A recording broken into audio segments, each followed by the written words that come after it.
Meghan Markle's fallout with Vogue is only just starting to become public, so let's discuss what we found out so far.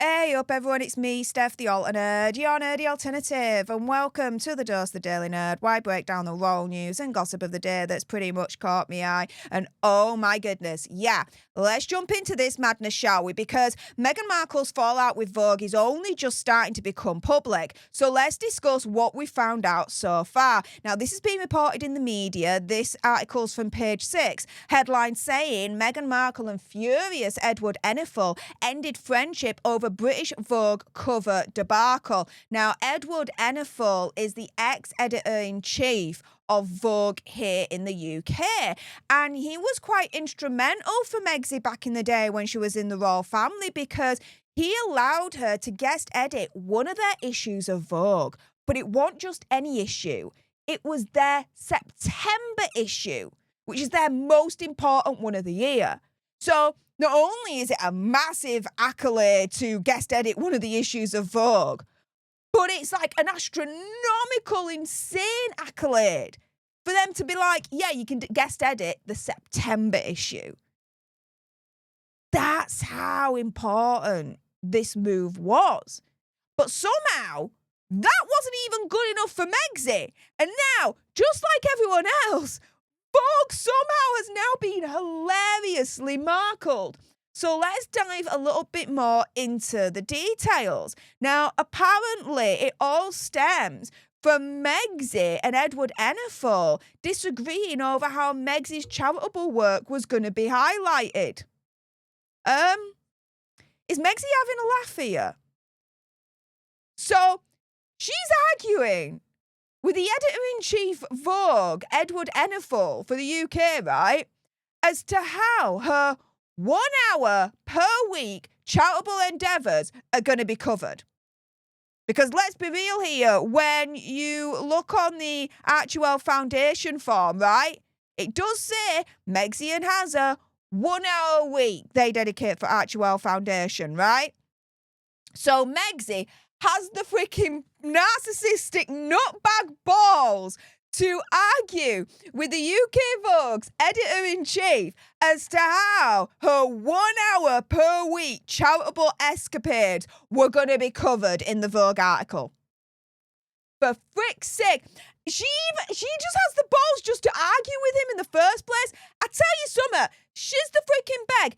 If Vogue, right, somehow got me number, called me up and was like, Steph, for some insane reason, the editor-in-chief has had a brain transplant, seen you and wants you in Vogue, I'd be like, tell me when, where, and it's happening. I wouldn't argue. I'd be like, we'll discuss what you want to discuss, cover what you want to cover, dress me up in whatever you want to dress me up in, which would probably cost more than this freaking house combined.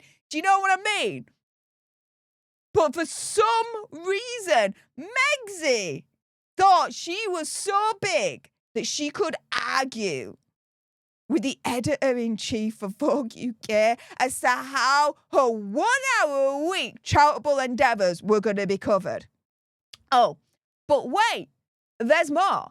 Because here, Daily Mail also reported, quote, the Duchess and her team had high expectations and were expecting she might get a print cover or at least a digital cover out of it. But Enninful was not able to meet those expectations, the outlet claimed Saturday. So, this is the thing, right? Again, you have a golden opportunity to be in Vogue. You freaking take it. Without question. Without freaking argument. But no, not only is she arguing, right, with the then editor-in-chief of Vogue UK as to how her 1 hour per week charitable endeavours were going to be covered, but then she's arguing that she wants to be on the freaking cover too. Again, if Vogue called me because their editor-in-chief had a brain transplant and wanted me in it for some reason, A, I wouldn't say no. B, I won't freaking argue on what they wanted to cover or what they wanted me to dress up in. And C, I definitely wouldn't be like, well, I'm not going to do it if I'm not on the freaking cover. What the hell? Who this. Now, at the time, as to when all this was trying to be organised by Edward Enninful, it was said that Megxie trying to argue being on the cover was absolutely futile because the cover was already agreed upon and sorted. The source saying that he already had a magazine cover in the bag for that month, and that was for model Linda Evangelista and tennis star Serena Williams for the British and American versions of the magazine, respectively. The journalist, though, Edward Enninful, was allegedly furious over the very difficult debacle with Markle, which rhymes, and I love that sentence, to be fair. Now, Condé Nast insiders alleged to the Daily Mail, quote, Edward Enninful could only promise her a big showy feature inside the magazine and online, but she turned it down. Who turns down Vogue? Come the frick on. Seriously, no. A narcissistic nutbag from hell. Now, the denial is very interesting, and let's get into that. Now, Page 6 said that they heard Monday that not only Megxie never saw a Vogue cover, but that she and Enninful allegedly maintained a warm and respectful bond and exchanged birthday wishes and flowers this year. Okay, so they're denying that Megxie tried to get a Vogue cover, saying that she never sought for that in the first place, and that she and Edward Enninful are warm and respectful, exchanging birthday wishes and flowers this year. Yeah, that's spin. That's spin. They could be exchanging birthday wishes and flowers, but it could just be on a very professional basis, which Megxie is trying to spin as a warm and respectful bond. Because if not, she'd just be turning around and saying, oh, we're still mates, we're still friends. No problem with us whatsoever. The other thing that's interesting with this particular response is that it doesn't actually respond to the other allegation that they disagreed over how Megxie's 1 hour a week charitable endeavour with Archewell Foundation was going to be highlighted. It doesn't actually address her trying to argue the content of what they were going to cover. No, she never wanted to be on the article. She never wanted to be on the Vogue cover, sorry. And yeah, her and Edward Enninful are still warm and respectful. That's it. Yeah, okay. This denial is BS, guys. This denial is BS. Guys, there's more with this Vogue fallout that we're only finding out about now.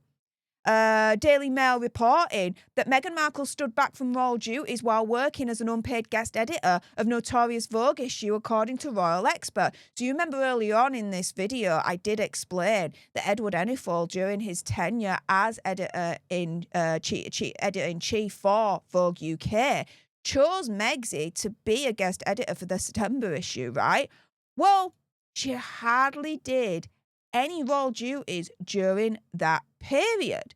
Also pointing out that this all seemed to be also a sly dig, not only towards the then Queen Elizabeth II, but also as well Princess Catherine as well, because critics pointed out that for some reason she didn't name the Queen at the time among one of the 15 women that she admires. Why didn't she? Very interesting, right? She still was in the royal family at that point.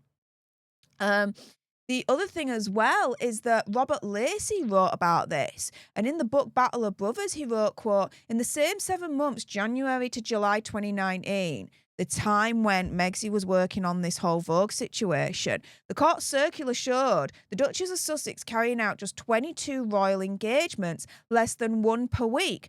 Through this period did include Meghan's maternity leave, along with a 3-day tour to Morocco with Harry. But why had this powerhouse recruit to the highest echelons of the House of Windsor spent 7 months labouring so intensively on behalf of British Vogue, entirely unremunerated, it must be emphasised again, while doing hardly any work at all for the British royal family? Meghan was at the bottom of the royal family engagement list for 2020, whilst Princess Anne was the most active royal and continues to be one of the most active royals to this day. Compared to Princess Catherine's performance in previous years when she took maternity leave, Megxie was failing to live up to Princess Catherine's example. In other words, Princess Catherine was still putting in more work during her maternity leave and while she was pregnant than Megxie. And so, yeah, according to the court circular during 2018, the then Duchess of Cambridge, now Princess Catherine, undertook 42 engagements, while Megxie undertook 45 engagements. This was at the time when Princess Catherine took time away from royal duties while she took time off after the birth of her son, Prince Louis.